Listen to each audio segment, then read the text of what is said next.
Ves, mostras o plástico, se está o plástico requeimado.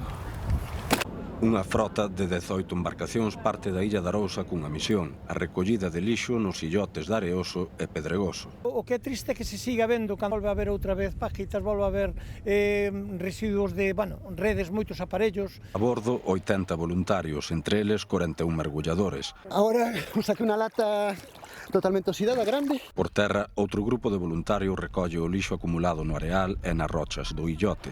Restos de aparellos, rodas, latas e, sobre todo, moitas botellas de plástico acumuladas durante anos. A limpeza de hoxe é a novena que se fai nos illotes de Pedregoso e Areoso dentro do proxecto Plankton dende o ano 2021. Fai como unha parada, entón todo o que ven vai voando e chega aquí. Hai moitísimo que sacar. Este proxecto medioambiental permitiu retirar xa máis de 150 toneladas de lixo dos fondos mariños e areais de toda Galicia.